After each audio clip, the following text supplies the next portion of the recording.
Bismillahirrahmanirrahim. Assalamualaikum warahmatullahi wabarakatuh. Waalaikumsalam warahmatullahi wabarakatuh. Sebelumnya, perkenalkan nama saya Nabila Putri. Saya dari Prodi Dedika Kebidanan Universitas Muhammadiyah Pekajangan Pekalongan. Nah, di sini saya akan memberikan informasi tentang KTD atau kehamilan yang tidak diinginkan. Sebelum itu, saya minta untuk hadirin sekalian untuk perkenalkan diri terlebih dahulu, ya. Dimulai dari Mbak siapa? Baik, perkenalkan nama saya Pravita Dewi. Usianya? Usia saya 25 tahun. Ya, selanjutnya. Perkenalkan nama saya Lia Patyangtunima, usia saya 27 tahun. Perkenalkan nama saya Tiffany Sana, usia saya 26 tahun. Saya Nervi Anjani, usia saya 25 tahun. Perkenalkan nama saya Rizky Amalia, usia 30 tahun. Nah, saya enaknya panggil kakak saja ya. Ya. Oke, baik kakak-kakak. Apa sih kehamilan yang tidak diinginkan itu? Jadi kehamilan yang tidak diinginkan itu merupakan kehamilan saat dimana salah satu atau kedua belah pihak dari pasangan tidak menginginkan terjadinya kehamilan tersebut. Nah, kehamilan tidak diinginkan itu juga ada alasannya. Apa sih alasannya? Yang pertama, misal ada anak yang sudah banyak, terus ada informan masih dalam kontrak kerja, terus juga ketika informan dalam masa subur, suami selalu tidak mengetahui, tidak pernah mau memakai kondom. Nah, selain itu umur informan ini sudah tua dan anak sudah cukup. Nah, selain itu tidak boleh hamil anak keempat karena sudah 3 kali operasi sesar. Suami tidak bersedia menerima kehamilan lagi walaupun anak baru 1. Alasan selanjutnya ada jarak antara kelahiran anak terlalu dekat. Nah, alasan yang terakhir itu tidak sanggup menanggung anak tambahan.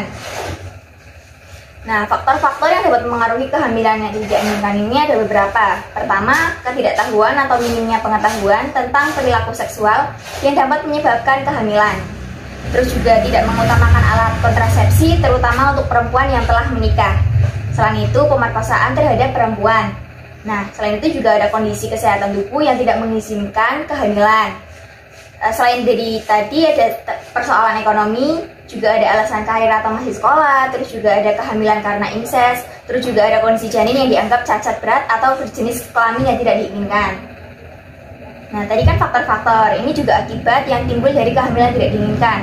Berbagai akibat ini mungkin ditimbulkan oleh kehamilan tidak diinginkan, antara lain pertama mengakibatkan lahirnya seorang anak yang tidak diinginkan. Terus juga masa depan anak yang tidak diinginkan ini sering tidak mendapat kasih sayang. Intinya karena tidak diinginkan ini kasih sayang dari orang tua tidak sepenuhnya gitu. Terus selanjutnya juga terjadinya kehamilan tidak diinginkan ini memicu terjadinya pengguguran kandungan. Karena tidak diinginkan ini akhirnya informan ini ingin menggugurkan kandungnya sendiri, seperti itu. Nah, selanjutnya mengapa sih remaja yang paling banyak beresiko terkena KTD ini? Nah, karena remaja ini merupakan periode transisi dari masa anak-anak ke masa dewasa yang ditandai dengan percepatan perkembangan fisik, mental, emosional, dan sosial. Pola tingkah laku remaja juga mempengaruhi pertumbuhan sosial dan pola kehidupan masyarakat yang nantinya menentukan kehidupan pribadi remaja. Selain itu, beberapa karakteristik remaja juga berpotensi menyebabkan terjadinya KTD. Karakteristik remaja ini ada beberapa. Yang pertama, masa remaja adalah masa yang terjadi krisis identitas atau pencarian identitas diri, sehingga pengaruh lingkungan ini tidak baik dan kurangnya informasi yang benar menyebabkan permasalahan termasuk KTD. Selanjutnya, kecenderungan membentuk kelompok atau kecenderungan kegiatan berkelompok. Terus juga senang bereksperimentasi. Terus juga ada ketidakstabilan emosi, adanya sikap menentang dan menantang orang tua. Terus juga kegelisahan karena banyak hal yang diinginkan tetapi remaja tidak sanggup memenuhi semuanya. Dan yang terakhir, remaja ini masih senang bereksplorasi. Nah, dampak apa sih yang ditimbulkan dari KTD? Dampak ini juga ada banyak. Yang pertama ada menghadapi rasa malu bagi individu dan keluarga. Terus juga ditinggalkan pasangan, single mother, terus juga stigma pada anak, terus pemutusan secara dini dari sekolah, pemutusan pemasukan dan pekerjaan, terus juga ada gangguan kesehatan, neuritis, depresi atau depresi berat. Terus juga ada KDRT, kekerasan dalam rumah tangga, dan yang terakhir yaitu resiko keguguran pada janin. Tadi dampak ya, nah selanjutnya ini ada pencegahan KTD. Pencegahan KTD juga ada beberapa. Yang pertama, setiap kehamilan itu sebaiknya direncanakan, dapat dikonsultasikan ke dokter atau bidan. Selanjutnya juga menggunakan metode kontrasepsi atau KB. Selanjutnya segera ke dokter atau bidan bila ada efek samping dari KB tersebut supaya diberikan penanganan. Nah, selain itu juga rajin mencari informasi dan belajar mengenai kesehatan seksual dan reproduksi dari sumber terpercaya. Nah, yang terakhir ini keterbukaan dan komunikasi dalam keluarga. Kesimpulan dari yang tadi saya jelaskan ini, kehamilan yang tidak diinginkan itu merupakan suatu kondisi pasangan yang tidak menghendaki adanya kehamilan tersebut, merupakan akibat dari suatu perilaku seksual baik secara sengaja maupun tidak disengaja. Nah, kehamilan ini juga banyak terjadi karena pola hubungan suami istri tidak seimbang yang mengakibatkan hubungan seksual sebagai awal terjadinya kehamilan seringkali dipahami sebagai kewajiban istri saja.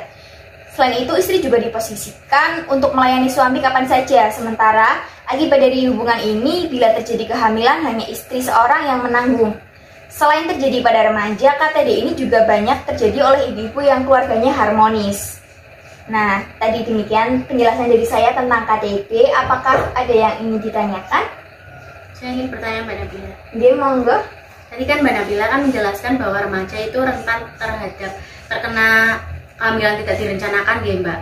Nah, bagaimana cara kita sebagai ibu-ibu muda untuk memberikan informasi tersebut kepada anak kita? Langkah-langkah apa yang kita lakukan agar anak kita itu mengerti seperti itu, Mbak? Baik, Bu Rizky, Masya Allah pertanyaannya bagus sekali nih. Jadi, cara kita sebagai orang tua memberikan informasi kepada anak kita tentang KTD tadi, pertama yaitu kita bicarakan baik-baik nih Bu. Misalnya, kalau anak kita kelihatan nyambutnya sedang bagus, itu bisa kita mulai pembicaraan tentang KTD tadi. Tapi kalau misalnya anak kita kok kelihatannya kok masih emosi, moodnya masih jelek, itu sebaiknya ditunda dulu. Terus juga kita baiknya melakukan pendekatan kepada anak kita, karena bagaimanapun juga itu kan anak kita ya. Kalau kita dekat, secara otomatis mereka juga pasti merasa nyaman sama kita. Jadi otomatis itu mereka akan menceritakan semuanya kepada kita tanpa kita paksa, tanpa kita ulik-ulik seperti itu. Nah, kita sebagai orang tua juga harus memposisikan sebagai ibu, sebagai sahabat, seperti itu. Bagaimana Bu Rizky, bisa dipahami?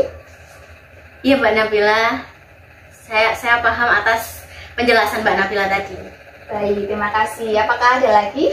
Saya mau tanya, Bu. Iya, monggo. Apakah untuk kehamilan tidak diinginkan resikonya kita harus mengaborsi anak? Baik, terima kasih Kak Nevia untuk pertanyaannya, bagus sekali. Jadi tadi pertanyaannya kan apakah kalau KTD terjadi itu diaborsi itu boleh apa tidak ya? Sebenarnya kan kita tahu sendiri ya sebagai seorang muslim, kalau aborsi itu berarti kan membunuh janin yang tidak bersalah, itu maksudnya dosa besar. Nah, selain itu juga meskipun tadi kehamilan tadi tidak diinginkan, tapi kita juga harus gimana ya, itu udah takdir, kita syukuri saja, kita ambil hikmahnya saja untuk kedepannya kita lebih waspada anak-anak kita, lebih hati-hati lagi supaya tidak terjadi kejadian yang sama seperti itu. Oke, terima kasih Bu. Ya, terima kasih juga pertanyaannya. Apakah ada yang bertanya lagi? Sepertinya cukup. Cukup ya, alhamdulillah mudah dipahami ya penjelasan saya tadi.